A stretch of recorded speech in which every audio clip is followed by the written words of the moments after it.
जिस तरीके से ममता बनर्जी एसआईआर के खिलाफ आवाज उठा रही हैं वह जग जाहिर है और इसको एक बड़ा मुद्दा वह बनाना चाह रही हैं पश्चिम बंगाल विधानसभा चुनाव के मद्देनजर। और आप यहां पर तस्वीरों में पीछे देख सकते हैं कि इसी जगह पर ममता बनर्जी पिछले 2 दिनों से डेरा जमाए हुए हैं और चुनाव आयोग के पास भी उन्होंने अपनी बातें पहुंचाई हैं। और इसके बाद अब आज खुद सुप्रीम कोर्ट में पश्चिम बंगाल की मुख्यमंत्री जाएंगी, वहां अपनी बातें बताएंगी।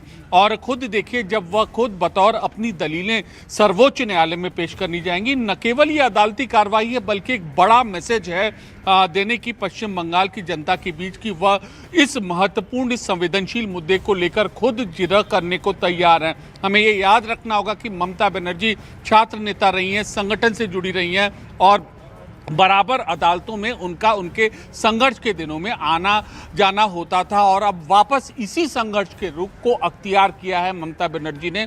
बड़ी मैसेजिंग है पश्चिम बंगाल विधानसभा चुनाव के मद्देनजर और ये जनता को बताएंगी कि उनके मुद्दे को चाहे जहां हो वो उठाती रहेंगी। इसी तरीके से ममता के जो सांसद हैं, इससे पहले धरना दे चुके हैं, ईडी से वह एक हाथ कर चुकी है दो, और उसके बाद अब यहाँ पर सुप्रीम कोर्ट में वह अपनी दलील देती हुई नजर आएंगी। तो एक बड़ी न केवल कानूनी चाल है बल्कि एक राजनीतिक रणनीति है और अब सबकी नजर इस पर होंगी कि अदालत किस तरीके से उनकी इन दलीलों को देखता है और कैसे क्या रुख अपनाता है। और प्रियंका कांडपाल इस वक्त सुप्रीम कोर्ट से हमारे साथ मौजूद है। प्रियंका, कानूनी तस्वीर अब आपसे समझेंगे, कब ये शुरुआत होती हुई आज नजर आती है, कब वो पूरी कानूनी प्रक्रिया वक्त के हिसाब से अनुसार आपको दिखाई दे रही है?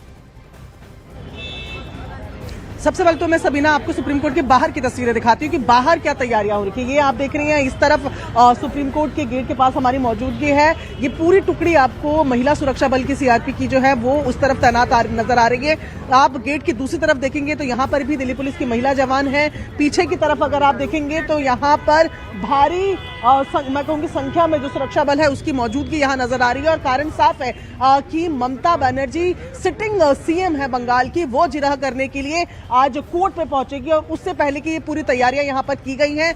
10:30 बजे का समय सबीना बताया गया है। कोर्ट नंबर 1 में ये जिरह जो है ये की जाएगी एसआईआर के खिलाफ। यहाँ फिर तस्वीरें देखिए कि कैसे भी सिचुएशन जो है, स्थिति जो है उसको संभालने के लिए तैयारियां पुलिस की तरफ से की जा रही है। ये रसिया, ये लाउड स्पीकर, सबको यहाँ पर तैनात किया गया है। और ये केवल एक गेट की तस्वीरें नहीं है सबीना, इसी तरीके से सुप्रीम कोर्ट के तमाम जो गेट्स हैं वहां पर ये इंतजाम किए गए हैं। 10:30 बजे से पहले ममता बनर्जी यहाँ पहुंच जाएंगी और उसके बाद कोर्ट नंबर 1 में ये मामला सुना जाएगा। सबीना, तो 10:30 बजे से पहले ममता बनर्जी यहाँ पहुंच जाएंगी। बड़ी जानकारी हमारी सहयोगी प्रियंका के जरिए यहाँ पर दी गई है।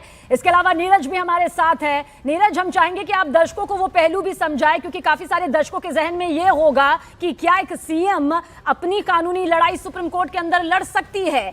क्या ये आप बता सकते हैं? क्योंकि कानूनी ताकत, पढ़ाई की ताकत उनके पास मौजूद है। पूरी डिटेल आपसे चाहेंगे।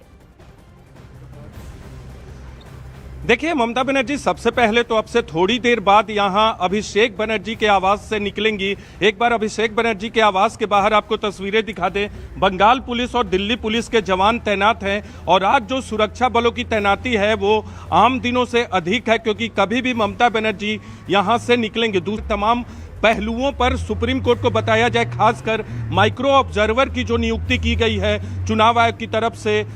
ममता बनर्जी की पार्टी लगातार उसका विरोध कर रही है। कल उनके प्रेस वार्ता में मैं भी मौजूद था और हमारे सवाल के जवाब में उन्होंने कई महत्वपूर्ण पहलुओं का जिक्र किया था कि कैसे एसआईआर के मुद्दे पर चुनाव आयोग जो है दिग्भ्रमित कर रहा है। ये आरोप ममता बनर्जी की तरफ से लगाया गया। उनका ये कहना है कि माइक्रो ऑब्जर्वर की नियुक्ति किसी भी 11 राज्यों में नहीं की गई है बंगाल को छोड़ के, क्योंकि मौजूदा में 12 राज्यों में एसआईआर की प्रक्रिया चल रही है। तो ममता बनर्जी का फोकस एसआईआर पर जो चुनाव आयोग की कमियां हैं उस पर होगा आज सुनवाई के दौरान। अब वो अपना पक्ष खुद भी रखने पहुंचेंगी, क्योंकि उन्हीं की तरफ से एसआईआर के मामले में याचिका दी गई है, तो इसीलिए आज वो पहुंचने वाली हैं। तो बिल्कुल एक मैसेज भी होगा बंगाल चुनाव से पहले। और लगातार भारतीय जनता पार्टी टीएमसी पर आरोप लगा रही है कि टीएमसी इस मुद्दे पर दिग्भ्रमित कर रही है और चुनाव आयोग भी कह रहा है कि टीएमसी और टीएमसी की सरकार बंगाल में जो चुनाव आयोग चाहता है, जो निर्देश दे रहा है वो नहीं दिया गया। ममता बनर्जी तो उल्टा आरोप लगाया है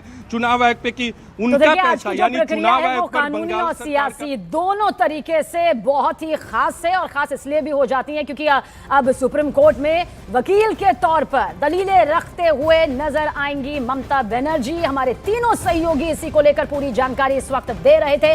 बड़ी खबर आप तक पहुंचाते हैं, ममता बनर्जी सुबह 10:30 बजे सुप्रीम कोर्ट पहुंचेंगी, जैसा कि हमारी सहयोगी प्रियंका कांडपाल जानकारी यहां पर दे रही थी। और सुप्रीम कोर्ट के कोर्ट रूम नंबर 1 में यह सुनवाई यहां पर होगी।